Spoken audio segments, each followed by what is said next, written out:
ఈరోజు దేవుడు మనకు అనుగ్రహించే దివ్య వర్తమానము ఆదికాండము 15వ అధ్యాయము 1వ వాక్యము.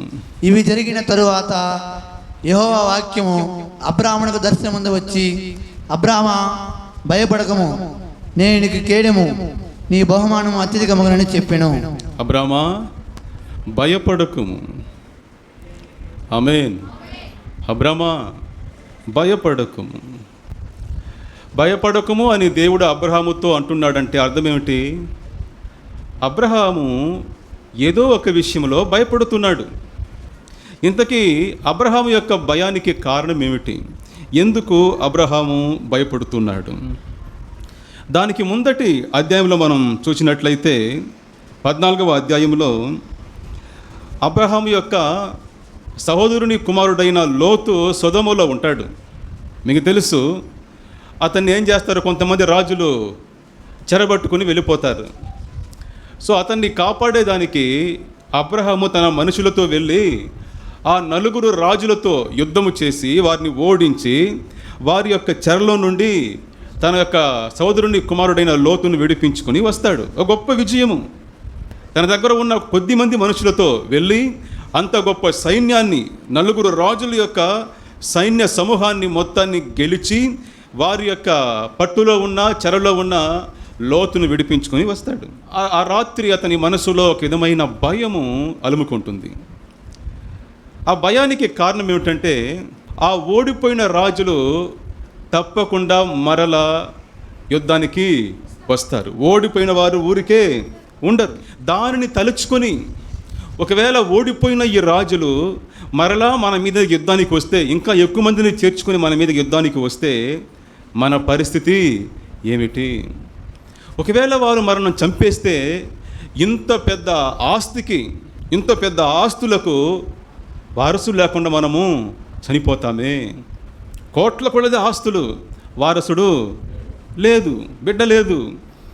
ఈ 2 సమస్యలు అతని హృదయాన్ని అలుముకున్నది. 12వ వాక్యం అంటుంది, భయంకరమైన కటిక చీకటి అతని కమ్మగా. భయంకరమైన కటిక చీకటి అతని కమ్మగా. అది భౌతికమైన చీకటి మాత్రమే కాదు, అతని హృదయంలో కూడా ఇప్పుడు భయం అనే ఒక చీకటి కమ్ముకునేసింది. ఏమవుతుందో మన జీవితము? యుద్ధంలో గొప్ప విజయాన్ని సాధించాడు అబ్రహాము, కానీ ఇప్పుడు తనలో తాను గొప్ప యుద్ధాన్ని సంధిస్తున్నాడు. ఇంతకుముందు యుద్ధంలో గొప్ప విజయాన్ని సాధించాడు, ఇప్పుడు తనలో తాను గొప్ప యుద్ధాన్ని సంధిస్తూ ఉన్నాడు. అలా అతను భయపడుతున్న వేళ, మనసులో అనుకొని భయపడుతున్న వేళ దేవుని స్వరం దర్శనములో అబ్రహాము దగ్గరకు వస్తూ ఉంది. అబ్రహామా భయపడకు, నేనున్నాను. హల్లెలూయా. అబ్రహామా భయపడకము, నేనున్నాను, నేనన్నీ చూసుకుంటాను. బ్రదర్, సిస్టర్, మన ఫీలింగ్స్ అంతా కూడా దేవుడు ఎరుగును. మన మనస్సులో మనం దేని గురించి బాధపడుతున్నాం, దేని గురించి భయపడుతున్నాం అనేది అన్నీ కూడా మన దేవునికి తెలుసు. మన హృదయ ఆలోచనలు, మన హృదయం యొక్క మనసులో ఉన్న బాధలు అన్నీ కూడా దేవుడు ఎరుగును. వాక్యం అంటుంది, కీర్తనలు 139 2వ వాక్యములో, మనకు తలంపులు పుట్టక మునుపే మన మనస్సును ఆయన గ్రహించుచున్నాడు. మన మనస్సును ఆయన గ్రహించుచున్నాడు. మన మనసులో దేని గురించి మనం చింతపడుతున్నామో, భయపడుతున్నామో దాని గురించి దేవునికి బాగా తెలుసు, బాగా తెలుసు. కొన్ని రోజుల క్రితము ఒక సోదరునికి ఫోన్ చేయమని ఆత్మ చేత ప్రేరేపించబడి ఫోన్ చేశాను. అతనితో మాట్లాడిన తరువాత ఆయన చెప్పాడు, బ్రదర్, నేను నా భార్య చాలా బాధతో, వేదనతో కూర్చొని ఉన్నాం. సమస్య ఏమిటంటే, అతని భార్యకు కీళ్ళు, నరాలంతా భయంకరమైన నొప్పి. ప్రతి కీళ్ళు, నరాలు తెగేంత భయంకరమైన నొప్పితో బాధపడుతుంది ఆమె. పాదాలు కింద పెట్టలేనిదు, పాదాలు కింద పెట్టలేనిదు, భయంకరమైన నొప్పి. ఎక్కడెక్కడికో వెళ్ళి చూశారు, అన్ని పరీక్షలు చేశారు, అందరూ ఏ ప్రాబ్లం లేదు అంటున్నారు, కానీ ఆ నొప్పి మాత్రము తగ్గడమే లేదు. ఈ చేతుల యొక్క ప్రతి కీళ్ళు, కాళ్ళలో ఉన్న కాళ్ళు వేళ్ళలో ఉన్న ప్రతి కీళ్ళు, పాదాలు, మోకాలు భయంకరమైన నొప్పితో బాధపడుతూ ఆమె కూర్చొని ఉంది. ఈ సమస్య మాకు సంవత్సరంగా కొనసాగుతూ ఉంది. నేను పక్కన కూర్చొని ఆమె బాధపడుతూ ఉంటే చూస్తూ, మన సమస్య ఎప్పుడు తీరుతుంది, ఎందుకు దేవుడు ఇంకా మనల్ని బాగు చేయడం లేదు, ఏమి సమస్య ఈమెకి, ఇలాగే ఉంటే మన కుటుంబ పరిస్థితి ఏమయ్యేదని చెప్పి ఒకరినొకరు చూసుకుంటూ బాధతో కూర్చొని ఉన్నాం. బ్రదర్, సరిగ్గా మీరు ఫోన్ చేశారు. హల్లెలూయా, హల్లెలూయా. మీరు మాట్లాడుతూ ఉండగా నా భార్య ఇప్పుడు లేచి నడుస్తూ ఉంది అని అన్నాడు. నేను అన్నాను, బ్రదర్, మీ సమస్య ఏంటో, మీ బాధ ఏంటో దేవునికి తెలుసు. సరిగ్గా వారిద్దరూ కూర్చొని ఒకరినొకరు చూసుకుని బాధపడుతున్న వేళ, వారి మనస్సు కృంగిపోతున్న వేళ, దేవుడు సరిగ్గా నన్ను ప్రేరేపించి వారికి ఫోన్ చేయించి వారితో మాట్లాడి వారిని బలపరుస్తున్నాడు. ఆయనకు తెలుసు, సిస్టర్, నీ బాధ ఏమిటో, నువ్వు మనసులో దేని గురించి బాధపడుతున్నావో, దేని గురించి చింతిస్తున్నావో, భయపడుతున్నావో దేవునికి తెలుసు. 147వ కీర్తన 3:5 చెప్తుంది, గుండె చెదిరిన వారిని, ప్రైజ్ ద లార్డ్, ఆయన బాగు చేయవాడు. హల్లెలూయా. చప్పట్లు కొట్టి దేవుని నామాన్ని మహిమపరుస్తాం. నీ బాధ ఏంటో నీ దేవునికి తెలుసు. నీ కష్టాలు ఎరిగినవాడు ఒకడు ఉన్నాడు. ఆమేన్. ఆయన నిన్ను బలపరుస్తాడు. ఆయన మాటలు, ఇలాంటి సమయంలో ఆయన మాటలు మన దగ్గరకు వచ్చినప్పుడు అది ఏం చేస్తుంది, మనకు ఒక బలాన్ని ఇస్తుంది, ఒక నిరీక్షణ ఇస్తుంది. ఏంటా నిరీక్షణ? కరెక్ట్గా ఈ సమయంలో దేవుడు మనతో మాట్లాడినాడంటే ఆయన ఏదో గొప్ప కార్యము చేయబోతున్నాడు, మన సమస్యకు పరిష్కారము ఆయన తప్పకుండా ఇస్తాడనే ఒక నిరీక్షణ ఇస్తుంది, నమ్మకాన్ని ఇస్తుంది. సో అబ్రహాము భయపడుతున్న వేళలో దేవుడు అబ్రహాముకు దర్శనమిచ్చి, అబ్రహాము భయపడకము, నేనున్నాను, నేనే నీకు కేడము, నీ బహుమానము గొప్పదగును, నేనే నీకు కాపుదల, నీ ప్రొటెక్షన్ నేనే, నీకు గొప్ప బహుమానం ఇస్తానయ్యా, భయపడకు. కొన్నిసార్లు మన జీవితంలో మంచే జరుగుతున్నప్పుడు భయం వచ్చేస్తుంది. ఏందిరా ఇది, అన్నీ మంచి జరుగుతూ ఉందే, అనుకున్నదంతా టక్క జరిగిపోతూ ఉందే, కొంప తీసి మొత్తం చేరి ఒకేసారిగా కొంప ముంచేస్తుందేమో అన్న ఒక భయము మనసును అలుముకుంటుంది కదా. మీకు ఎప్పుడైనా వచ్చింది అలాంటి భయము? నాకు చాలాసార్లు వచ్చిండది. అన్నీ బాగా పోతూ ఉందే, అన్నీ బాగా డబ్బంతా బాగా చేరుతూ ఉందే, ఒకవేళ ఏదైనా కష్టం వస్తుందేమో, దానికే దేవుడు డబ్బులు ఇస్తున్నాడేమో ఆ కష్టాని కోసము అనే ఒక విధమైన భయము, భీతి మనసును అలుముకుంటుంది. అదేవిధంగానే భయపడ్డాడు యోబు. యోబు 3వ అధ్యాయము 25వ వాక్యంలో యోబు ఇలా విలపిస్తున్నాడు. చూడండి, ఏది వచ్చినని నేను బహుగా భయపడుతునో అది నాకు సంభవించుచున్నది, నాకు భీతి పుట్టించినదే నా మీదికి వచ్చుచున్నది అని అంటున్నాడు. నేను అప్పుడే అనుకున్నానయ్యా, ఏమరా ఆస్తులు పెరుగుతూ ఉంది, మన చుట్టూ అంతా మంచి జరుగుతూ ఉంది, దేవుని యొక్క ఆశీర్వాదము నిండిపోతూ ఉంది. అప్పుడే అనుకున్నాను, ఇవన్నీ కలిపి ఏదో ఒక రోజు కొంప ముంచబోతుంది అనుకున్నాను, అదే జరిగింది అని తాను కష్టపడిన వేళ, సమస్తం పోగొట్టుకున్న వేళ చెప్పి విలపిస్తున్నాడు. కొన్నిసార్లు ఆ విధంగానే ఆమేన్, అంతా మంచి జరుగుతున్నప్పుడు కూడా మన మనసులో ఏదో ఒక భయం వస్తుంది, ఇవన్నీ కలిపి మనకు చెడు వస్తుందేమో అని చెప్పి. ప్రియ సోదరుడా, సోదరి, భయపడకు, దేవుడు అంటున్నాడు నేనున్నాను. హల్లెలూయా. ఇది దేవుని మాట, ఇది మనిషి మాట కాదు. అమ్మా, అయ్యా, భయపడకు, నేనున్నాను. దావీదు అంటున్నాడు కీర్తనలు 23:4లో, గాఢాంధకరమైన లోయలో నేను సంచరించినను ఏ అపాయమునకు భయపడను, నీవు నాకు తోడై ఉందువు, నీ దుడ్డు కర్రయు నీ దండమును నన్ను ఆదరించిన. గాఢాంధకరమైన లోయలో అనగా మరణ భయంతో నిండి ఉన్న ఆ సందర్భాల్లో, ఆ పరిస్థితుల్లో కూడా దేవా నేను భయపడును, ఎందుకంటే నీవు నాకు తోడుగా ఉన్నావు. హల్లెలూయా. సో ఇక్కడ అబ్రహాము ఒక మరణాంధకరమైన పరిస్థితుల గుండా వెళ్తున్నాడు. ఆయన మనసులో ఆ రాజులు మరలా వచ్చి మన మీద దండెత్తితే, యుద్ధం చేస్తే మన పరిస్థితి ఏమిటనే ఒక మరణ భయం అలుముకున్నది. సరిగ్గా సమయంలో వచ్చి దేవుడు అబ్రహాముతో మాట్లాడుతున్నాడు. 2020 సంవత్సరంలో కరోనా కాలంలో అనేక రకాలైన బలహీనతలు నా శరీరాన్ని ఆవరించినప్పుడు ఒకానొక రోజు రాత్రి అత్యంత బలహీనతలో పడిపోయాను. నేను అనుకున్నాను, ఈరోజు రాత్రి మనము చచ్చిపోతున్నాము, మరణము ఈరోజు మనల్ని సంధించబోతున్నదని చెప్పి భయంకరంగా భయపడిపోయాను. ఆ మరణ భయం అట్నే ఆవరించేసింది. అప్పుడు మొబైల్లో నా పిల్లల యొక్క ఫోటోలు చూసి ఏడ్చాను. ఈరోజు రాత్రితో నా కథ ముగించబోతుంది, ఇక నా పిల్లల్ని నేను ఎప్పుడూ చూడబోయేది లేదు, నా పిల్లలకు మా నాయన ముఖము తెలియదు, ఇప్పుడు నా ముఖం కూడా వాళ్ళకి కనుమరుగైపోబోతుందని చెప్పి భయంకరంగా ఏడ్చాను. ఏడ్చేసి దేవుని దగ్గర ఒక్క ప్రార్థన చేశాను, ప్రభువా ఎలాగైనా ఈ రాత్రి నన్ను దాటనివ్వు, ఈ ఒక్క రాత్రి నన్ను దాటనివ్వు అని చెప్పి దేవునికి ప్రార్థన చేశాను. పడుకునే ప్రార్థన చేస్తున్నాను. ఆ రాత్రంతా నిద్ర పట్టలేదు. కళ్ళు మూస్తే మరణ భయం ఆవరించేస్తూ ఉంది. ఏదో ఒకటి మనల్ని వచ్చి పట్టుకొని లాక్కొని పోతున్నట్టు ఒక భావన, మనోభావాలు భయంకరంగా వెంటాడుతూ ఉంది. ఏం చేయలేని పరిస్థితుల్లో పోరాడుతూ ఉన్నప్పుడు ఒక దైవ సేవకుని యొక్క మెసేజ్ను ముఖ పరిచయం లేని ఒక సోదరుడు నాకు పంపించాడు. ఆ మాట అంటుంది, భయపడకుము. హల్లెలూయా. భయపడకుము. ఎందుకు భయపడుతున్నావు? నిన్ను తల్లి గర్భములో నేను రూపించాను, చిన్న వయసులో నిన్ను ఏర్పరచుకున్నాను, ఇన్ని రోజులు నీకే నేను వాక్యం నేర్పించాను, నిన్ను సేవకు తీసుకుని వచ్చాను, ఇంత చేసింది ఇప్పుడు నిన్ను చావనివ్వడానికా? ఎందుకు భయపడుతున్నావు? భయపడకము. 5 నిమిషాలు ఉన్న మెసేజ్ అది.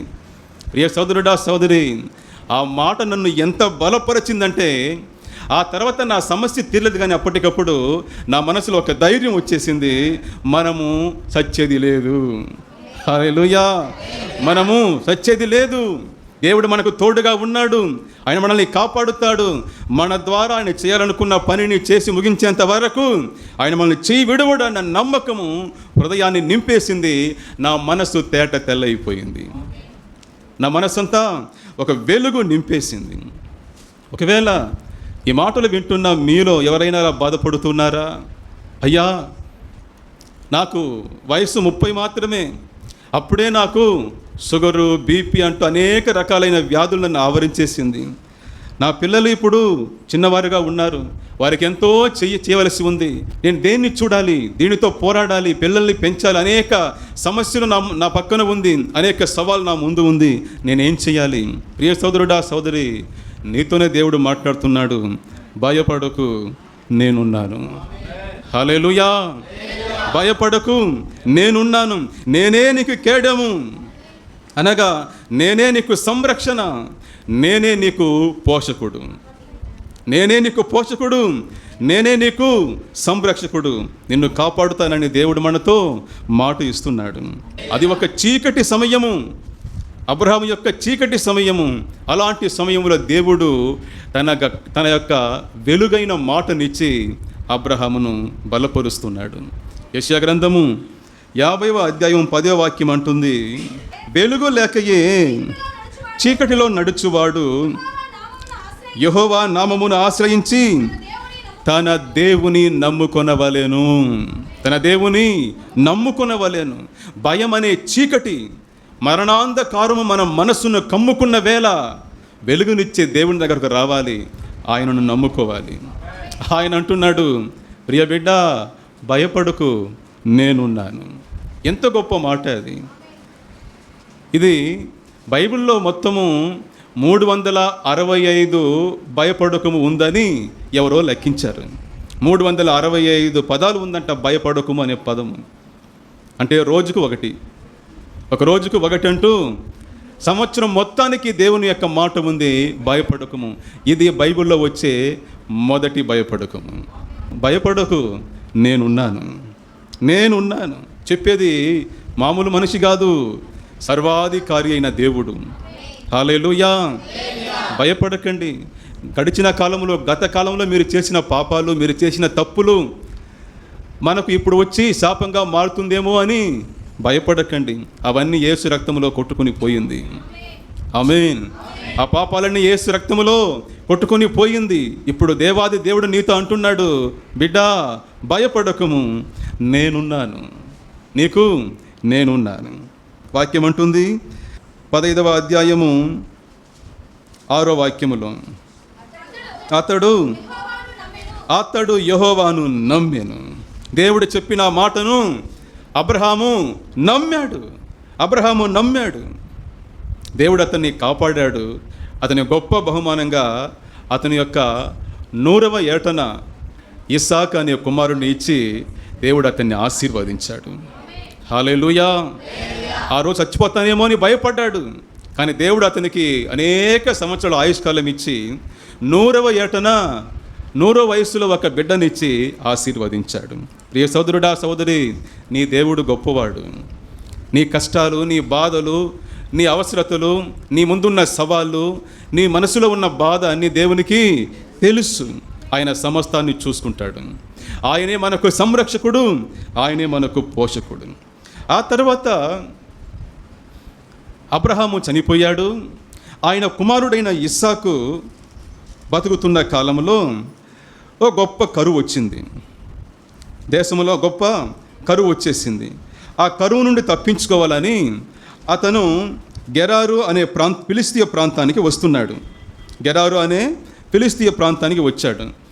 అక్కడ వచ్చి చూసినా అక్కడ కూడా కరువు భయంకరంగా ఉంది. వర్షం లేదు, నీళ్లు లేదు. సరే, అక్కడ నుండి ఐగుప్తుకి వెళ్ళిపోదామనేసి ఇస్సాకు అతని యొక్క భార్య అనుకున్న వేళ దేవుడు దర్శనంలో ఇస్సాకును దర్శించి, ఇస్సాకు, ఐగుప్తుకి వెళ్ళొద్దు, ఇక్కడనే ఉండు, నేను నిన్ను కాపాడుతాను అని మాట ఇచ్చి అతన్ని ఆశీర్వదిస్తాడు. ఆ గెరారు ప్రాంతంలో ఇస్సాకు విత్తనం వేయగా, చూడండి 26వ అధ్యాయము 12వ వాక్యము చూడండి. ఆ దేశమంతా కరువు ఉంది. కానీ దేవుడు చెప్పినట్టు అతను చేసినందువలన అతడు పొలములో విత్తనం వేస్తే అవి 100 ఫలమును ఇచ్చింది. అతడు ఎక్కడో బావులు తవ్వినా అక్కడ నీళ్లు విస్తారంగా వచ్చేస్తూ ఉంది. సో ఇస్సాకు క్రమంగా అభివృద్ధి చెందాడు, గొప్పవాడైపోయాడు. అతని ఆస్తులు విస్తారంగా పెరిగిపోయింది. దానితో పాటు శత్రువులు కూడా పెరిగారు. ఫిలిస్తీయులు అతని యందు అసూయపడుతున్నారు. అసూయపడి అతడు త్రవ్విన బావులన్నింటినీ వచ్చి ఏం చేస్తున్నారు? పూడ్చి చేస్తున్నారు. అతడు వెళ్ళి గెరార్లో ఒక బావి తవ్వాడు. ఫిలిస్తీయులు వచ్చి ఈ ప్రాంతం మాది, ఈ బావి మాది అని చెప్పి వాళ్ళని, ఇస్సాకును పొట్టి తరిమేసి దాన్ని పూడ్చి చేశారు. ఆ బావిని పూడ్చి చేశారు. ఆ తర్వాత ఏసేకు అనే ప్రాంతానికి వచ్చి అక్కడ బావి తవ్వితే దాన్ని కూడా వచ్చి ఏం చేస్తారు? పూడ్చి చేస్తారు. ఆ తర్వాత సిత్నా అనే ప్రాంతానికి వచ్చి అక్కడ బావి తవ్వుతాడు. అక్కడ నుండి మరలా బయలుదేరి బెయేర్షెబాకు వస్తాడు. బెయేర్షెబాకు వచ్చినప్పుడు దేవుడు ఇస్సాకుతో మాట్లాడుతున్నాడు. చూడండి 23 నుండి 24. ఇస్సాకు, నేను నీ తండ్రి అయిన అబ్రహాము యొక్క దేవుడను, నేను నీకు తోడై ఉన్నాను గనుక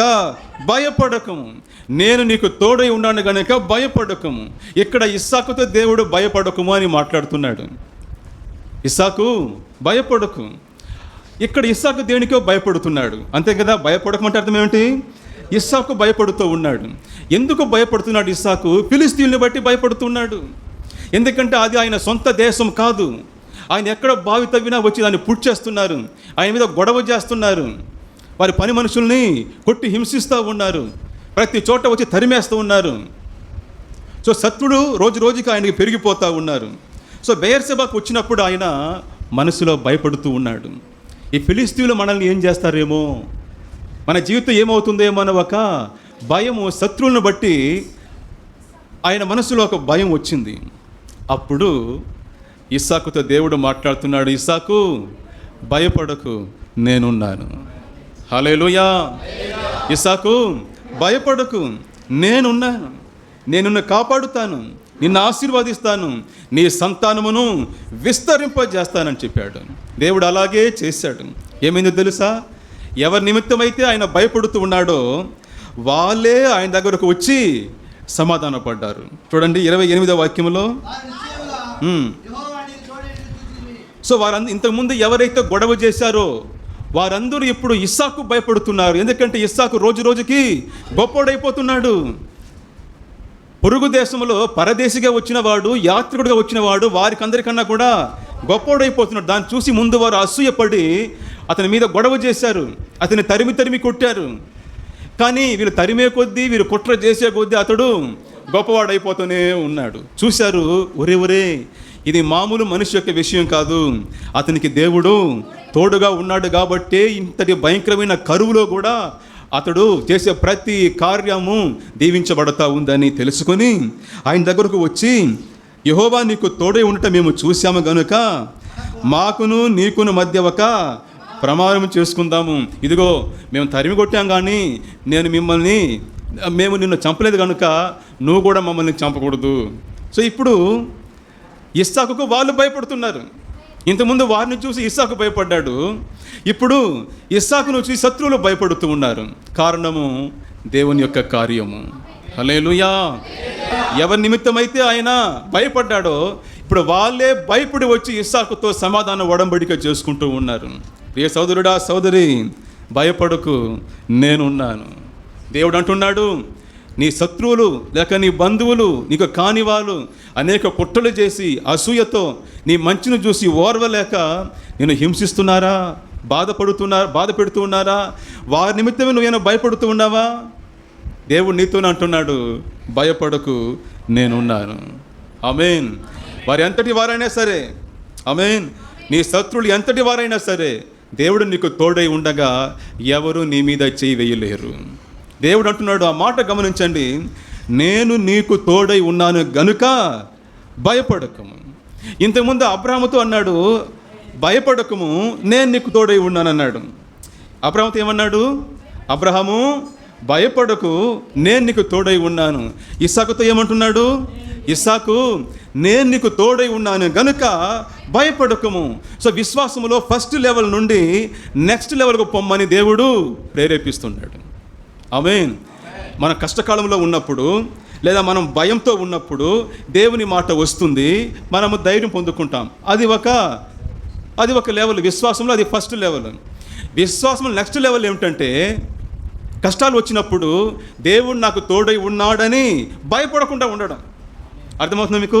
ఫస్ట్ భయం వచ్చి ఆ తర్వాత దేవుడు మనకు తోడై ఉన్నాడని తెలుసుకొని ఆ తర్వాత ధైర్యం పొందడము. ఇది ఫస్ట్ లెవెల్ విశ్వాసము. నెక్స్ట్ లెవెల్ విశ్వాసం ఏమిటంటే, దేవుడు నాకు తోడై ఉన్నాడు కనుక నేను భయపడను. ఆమేన్. సో ఫస్ట్ లెవెల్ నుండి మన విశ్వాసము నెక్స్ట్ లెవెల్కి ఎదగాలి, అభివృద్ధి చెందాలి. చూడండి, కీర్తనలు 56వ అధ్యాయము 3వ వాక్యం చూడండి. నాకు భయము సంభవించు దినమున నిన్ను ఆశ్రయిస్తాను. నాకు భయం వస్తే, దేవా నేను నీ దగ్గరకు వస్తాను, నిన్ను ఆశ్రయిస్తాను అని అంటుంది ఆ వాక్యము. కింది వాక్యం చూడండి, దేవుని యందు నేను నమ్మిక ఉంచి ఉన్నాను కనుక నేను భయపడను. ఇంతకుముందు వాక్యము, నాకు భయం వచ్చినప్పుడు దేవుని దగ్గరకు పోతాను, ఆయన మాట విని బలపరుచుకుంటాను. కింది వాక్యం అంటుంది, నేను దేవుని యందు నమ్మిక ఉంచి ఉన్నాను గనుక నేను భయపడను.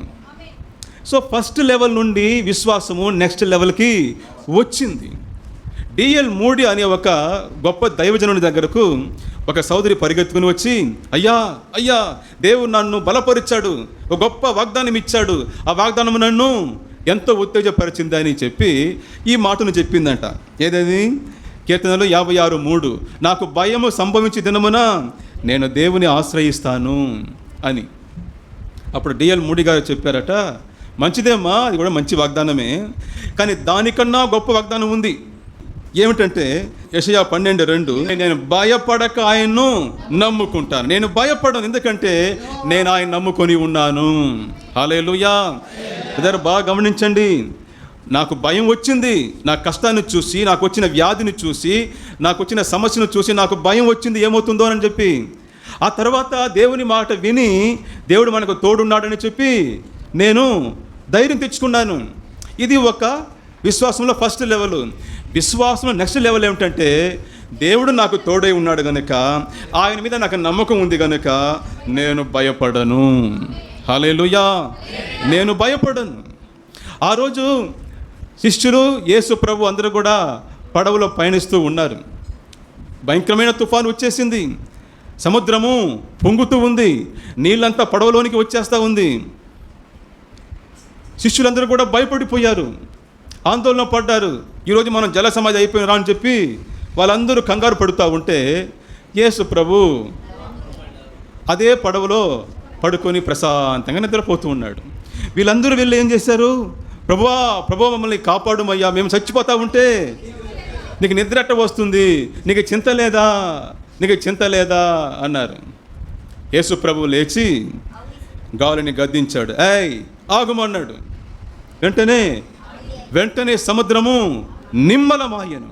ఆ క్షణముననే సముద్రము నిమ్మలమైపోయింది. ఆ తర్వాత తిరిగి శిష్యుల వైపు చూసి ఒక మాట అన్నాడు, మీరెందుకు భయపడుచున్నారు? మీరు ఎందుకు భయపడుచున్నారు? మీరు ఇంకనూ నమ్మిక లేక ఉన్నారా? అయ్యా మీరెందుకు భయపడుతున్నారయ్యా? నేను ఉన్నానుగా, నేను పడవలో ఉన్నానుగా, నేనున్నప్పుడు ఎందుకు భయపడుతున్నారు? తుఫాను చూసి, అలలు చూసి, పొంగుతున్న అలలు చూసి ఎందుకు భయపడుతున్నారు? నేనున్నానుగా, మీకు ఇంకా నమ్మకం రాలేదా నా మీద అని శిష్యుల్ని గద్దించాడు. గాలిని గద్దించి మరలా శిష్యుల్ని గద్దించాడు. నేనున్నాను కదా, భయపడకు, నేనున్నాను. ప్రియులారా, క్రైస్తవులు 10 సంవత్సరాల క్రైస్తవులు, 20 సంవత్సరాల క్రైస్తవులు కష్టాలు వస్తే భయపడిపోతే దేవుడు వాళ్ళని ఓదార్చుడు, వాళ్ళని గద్దిస్తాడు. నీకు నమ్మకం లేదా? నేను నీకు తోడుగా ఉన్నాను కదా, నేను చేస్తాను కదా కార్యం, నా మీద నమ్మకం లేదా నీకు అని గద్దిస్తాడు. ఆ రోజు సమాజ మందిరపు అధికారి పరిగెత్తుకుని వచ్చాడు. ప్రభువా, నా కుమార్తె చావు బతుకు మధ్యలో పోరాడుతూ ఉందయ్యా, నువ్వు వచ్చి నా బిడ్డను బతికించని చెప్పి యేసయ్య దగ్గర మొరపెట్టుకున్నాడు. సరే యేసయ్య పోదామని పోతూ ఉంటే మార్గ మధ్యలో వేరొక సంఘటన ద్వారా లేట్ అయిపోయింది. పాప అక్కడ చచ్చిపోయింది. తొందర పెడుతున్నాడు యేసయ్య ఈ వ్యక్తి. ప్రభువా ప్రభువా ప్రభు అని చెప్పి అక్కడ ఒకరు చెప్పారు, యాయిరు ఆయన తొందర పెట్టొద్దు, నీ కూతురు చనిపోయిందన్నారు. అప్పుడు యేసు ప్రభు యాయిరుని చూచి చెప్తున్నాడు, యాయిరు భయపడకము, నమ్మిక మాత్రం ఉంచము. హల్లెలూయా. చప్పటి కొట్టి దేవుని నామాన్ని మహిమపరుస్తాం. యాయిరు భయపడకము, నమ్మిక మాత్రం ఉంచము. యాయిరుకి భయం వచ్చేసింది. మామూలుగా యాయిరు బాధపడకరంగా చెప్పాలి. యేసు ప్రభు ఏమంటున్నాడు? భయపడకున్నాడు అంటే అర్థం ఏమిటి? యాయిరు భయపడ్డాడు. ఎందుకంటే ఎవరైనా యేసుక్రీస్తును అంగీకరిస్తే, ఆయన వెంబడి వెళ్తే వారిని సమాజ మందిరం నుండి వెలివేస్తామని చెప్పి ఆ మతాధికారులు ఆల్రెడీ ఆజ్ఞ జారీ చేసి ఉన్నారు. కానీ ఇతడు సమాజ మందిరం యొక్క అధికారియే. కానీ కూతురు యొక్క బాధ చూడలేక వైద్యాలన్నీ చేసి ఎటువంటి ప్రయోజనం లేకుండా చచ్చిపోతుందేమో అని చెప్పి యేసయ్య దగ్గర పోతే ఆయన బాగు చేస్తాడని వచ్చినాడు. ఈయన దగ్గర వచ్చి కూడా బిడ్డ చనిపోయింది. ఇప్పుడు ఈ మ్యాటర్ తెలిస్తే వాళ్ళు ఏం చేస్తారు? ఇతన్ని సమాజ మందిరం నుండి వెలివేస్తారు. సో ఇట్ట బిడ్డ ప్రాణం పోయింది, ఇట్ట సమాజంలో మనకున్న గౌరవం పోయిందే, అందరూ మనల్ని వెలివేస్తారే, మనతో ఎవరు మాట్లాడరే, మన జీవితం ఇప్పుడు గందరగోళం అయిపోయింది అని చెప్పి భయపడుతున్న వేళ యేసయ్య అంటున్నాడు, యాయిరు భయపడకము, నమ్మిక మాత్రం ఉంచము. ఇంకేం నమ్మకం ఉంచేది? అరే ప్రాణంతో ఉంటే యేసయ్య వచ్చి బతికిస్తారని చెప్పి ఒక్క నమ్మకం పెట్టవచ్చు. చనిపోయింది కదా, చనిపోయిన తర్వాత ఇంకేం నమ్మకం పెట్టేది? అయ్యా బిడ్డ చనిపోయిందయ్యా. యేసయ్య అన్నాడు, నేను బతికే ఉన్నా. హల్లెలూయా. యాయిరు నేను బతికున్నానయ్యా. అయ్యా బిడ్డ చనిపోయిందయ్యా, నేను బతికున్నాను, నేను జీవిస్తున్నాను. యేసయ్య అంటున్నాడు, నేను జీవిస్తున్నాను యాయిరు. మీకు అర్థమవుతుందా? యాయిరు అంటున్నాడు, అయ్యా బిడ్డ చనిపోయిందయ్యా, యాయిరు నేను బతికున్నాను, నేను జీవిస్తున్నాను. రెవల్యూషన్ 1:8 యేసు ప్రభు అంటున్నాడు, భయపడకము, నేనే మొదటి వాడను, కడపటి వాడను, జీవించువాడను.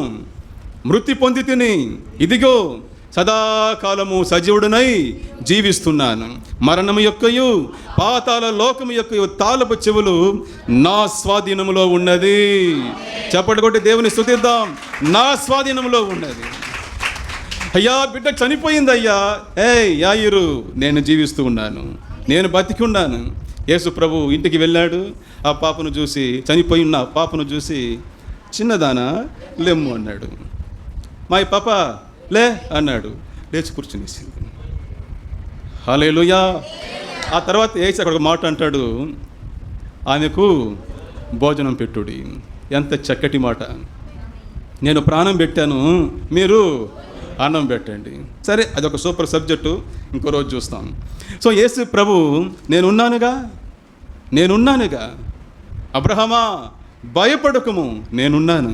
ఇస్సాకు నేనున్నాను గనుక భయపడకు. ఆమేన్. విశ్వాసంలో మనము ఎదగాలి. ఉన్నవాడును చెప్పే మాట నేనున్నాను. ఈ మాట చెప్పేది ఎవరు? ఉన్నవాడును. యెహోవా అంటే అర్థం ఏమిటి? ఉన్నవాడు. యాహ్వే అనగా ఉన్నవాడు. నిన్న ఉన్నవాడు, ఈరోజు ఉన్నవాడు, రేపు ఉన్నవాడే. ఉన్నాడు, రేపు ఉంటాడు కాదు. ఆయన గతం లేదు, భవిష్యత్తు లేదు, ఆయనకి ఎప్పుడు ప్రస్తుతమే. హల్లెలూయా. అబ్రహాముకు ఉన్నాడు, ఇస్సాకుకు ఉన్నాడు, యాకోబుకు ఉన్నాడు, నీకు నాకు కూడా ఆయన ఉన్నవాడే. ఉన్నవాడను చెప్పే మాట భయపడకు, నేనున్నాను. ఆ తర్వాత ఈ ఇస్సాకుకు 2 కుమారులు పుట్టారు. ఆ కుమారులలో దేవుడు యాకోబును ఎన్నుకున్నాడు. ఆ యాకోబుకు 12 మంది కుమారులు పుట్టారు. ఆ 12 మందిలో యాకోబు యోసేపును ఎక్కువగా ప్రేమించాడు. ఇది మిగిలిన సోదరులకు గిట్టలేదు. యోసేపు మీద వాళ్ళు అసూయ పడ్డారు, పగపట్టారు. ఒకానొక రోజు యోసేపును పట్టి బంధించి అతను ఏం చేశారు? ఐగుప్తు దేశానికి పోతున్న వ్యాపారస్తులకు బానిసగా అమ్మేస్తారు. తన సొంత తమ్ముడిని అందరూ కలిసి అసూయతో ఏం చేస్తారు? బంధించి అతన్ని బానిసగా అమ్మేస్తారు. అందరినీ వదిలేసి వెళ్ళిపోతాడు. అమ్మేసి వీళ్ళు ఏం చేశారంటే నాయన దగ్గరకు వచ్చి, యాకోబు దగ్గరకు వచ్చి, నాన్న తమ్ముడు ఎక్కడ కనిపించలేదు, ఇదిగో అతడు వేసుకున్న అంగి మాత్రం ఉండింది, ఆ అంగిని చూస్తే అంగి అంతా రక్తమే. సో వాళ్ళు ఏం చెప్పారంటే ఏదో ఒక దుష్ట మృగము యోసేపును తినేసింది అనేసారు. ఆ డ్రెస్సును చూసి ఆయన ఏడుస్తాడు. చూడండి, ఆది కాండము 37వ అధ్యాయము 33వ వాక్యము. సో యాకోబు యోసేపు యొక్క ఆ అంగిని చూచి, రక్తములో ముంచబడి ఉన్న ఆ అంగిని చూచి భయంకరంగా ఏడ్చాడు. తన బట్టలు చింపుకొని గోనె పట్ట వేసుకొని తన కుమారుని నిమిత్తము అనేక దినములు అంగలార్చాడు, ఏడ్చాడు. ఎవరు కూడా అతన్ని ఓదార్చడము కాలేదు. ఎంత ప్రయత్నించినా అతను ఓదార్పు నొందలేదు, ఏడుస్తూనే ఉన్నాడు. నేను కూడా చచ్చిపోతానయ్యా, నా కుమారుడు లేకుండా ఉండలేను, నా యోసేపు లేకుండా నేను ఉండలేను, నేను కూడా చచ్చిపోతానని చెప్పి అన్నపానములు మానేసి అనేక రోజులు ఏడ్చాడు. తల్లిదండ్రులు బ్రతికి ఉండగా పిల్లల చావు చూడడం అత్యంత భయంకరం. దానికి మించిన నరకం ఒక మనిషికి లోకంలో లేదనుకుంటాను. తల్లిదండ్రులు బ్రతికి ఉండగా పిల్లల యొక్క చావు చూడడం అనేది చాలా భయంకరమైన నరకం. యాకోబు దాన్ని అనుభవించాడు.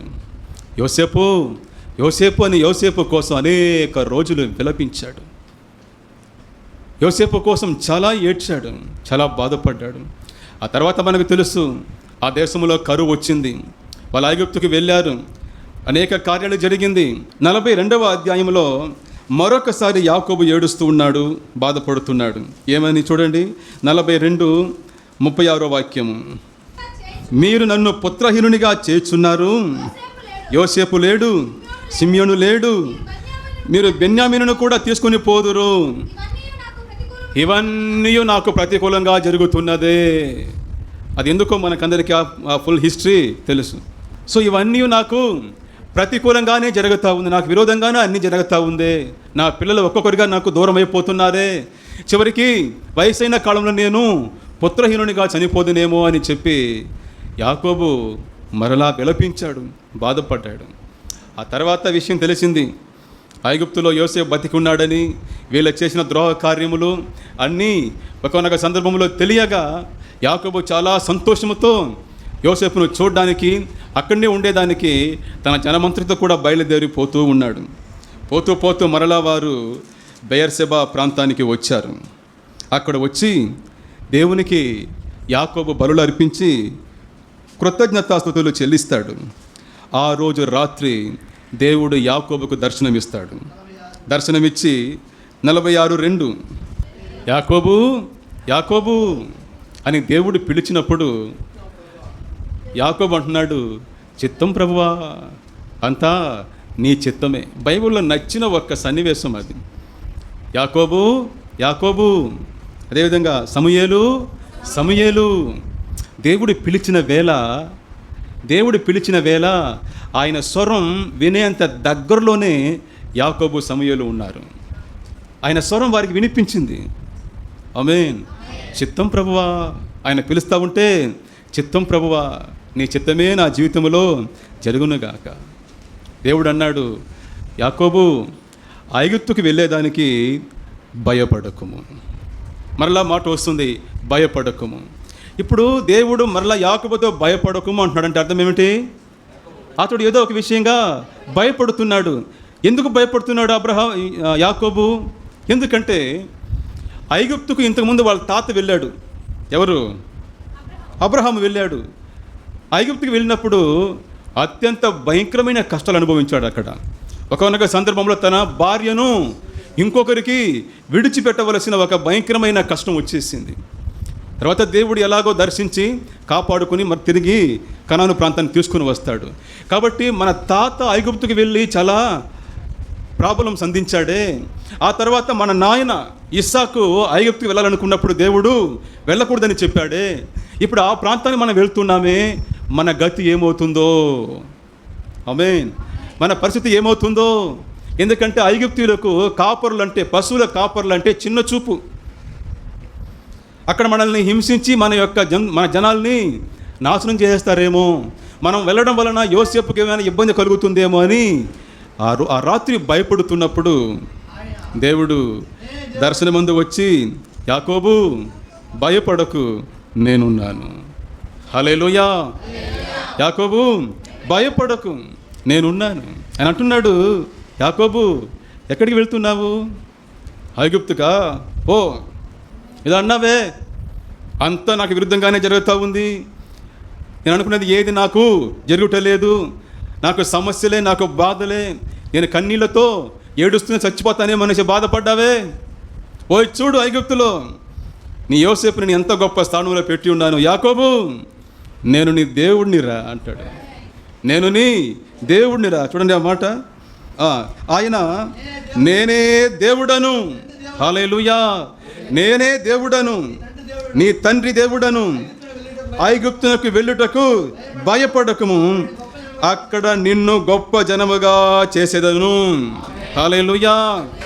ఐగుప్తుకు వెళ్ళేదానికి భయపడకు యాకోబు, భయపడకు, అక్కడ నేను నిన్ను గొప్ప జనముగా చేస్తాను. ఇంకో మాట అంటాడు, హల్లెలూయా. యాకోబు, నీతో కూడా నేను కూడా వస్తానయ్యా ఐగుప్తుకి. ఏం దేవుడండి. Praise the lord. యాకోబు, నేను నీతో కూడా వస్తాను. ఐగుప్తు వెళ్ళేదానికి భయపడకు, నీతో కూడా నేను ఐగుప్తునకు వస్తాను. నిన్ను అక్కడ కాపాడుతాను, నిన్ను గొప్ప జనముగా చేస్తాను. ఈ ప్రాంతం నుండి వెళ్ళేటప్పుడు నువ్వు ఒక పరదేశిగా, ఒక యాత్రికుడిగా వెళ్తున్నావు. ఇది నీ సొంత దేశం కాదు. ఇక్కడ నువ్వు యాత్రికుడిగా ఉన్నావు, పరదేశిగా ఉన్నావు. ఇదిగో చూడు, నేను ఐగుప్తుకు తీసుకుని వెళ్ళి అక్కడ గొప్ప జనంగా చేసి నీ సంతతి వారిని ఇక్కడ మరలా తీసుకొని వస్తాను. వారు వచ్చేటప్పుడు ఇది వారికి సొంత దేశం అవుతుంది అన్నాడు. ఇప్పుడు నువ్వు ఉన్న దేశము ఇప్పుడు నీకు పరదేశము, కానీ నీ సంతతి వారికి నేను దాన్ని సొంత దేశముగా, స్వదేశముగా చేస్తాను. దేవుడు అలాగే చేశాడు. ఆ తర్వాత ఆ సంతతి వాళ్ళు 430 సంవత్సరాల తర్వాత మోషే చేత విడిపించబడి వారు తిరిగి కనానుకు వచ్చారు. అక్కడున్న 7 జాతుల ప్రజలను దేవుడు వెళ్ళగొట్టి ఆ కనాను ప్రాంతాన్ని వారికి ఒక దేశంగా మారుస్తాడు. ఆ దేశమే ఇజ్రాయేలు. హల్లెలూయా. ఆ దేశమే ఇజ్రాయేలు. అంతవరకు సొంత దేశం లేకుండా వారు పరదేశులుగా తిరుగుతూ ఉండినారు. కానీ దేవుడు వారిని ఆశీర్వదించి, వారి కష్టకాలంలో అంతా వారిని ఓదార్చి, బలపరిచి, వాళ్ళని హెచ్చించి వారికి ఒక దేశాన్ని ఇచ్చి ఆశీర్వదించాడు. ఆ మాట గమనించండి. నీతో కూడా నేను కూడా ఐగుప్తుకు వస్తానయ్యా. జీవితం యొక్క కఠినమైన పరిస్థితుల గుండా వెళ్తున్నావా?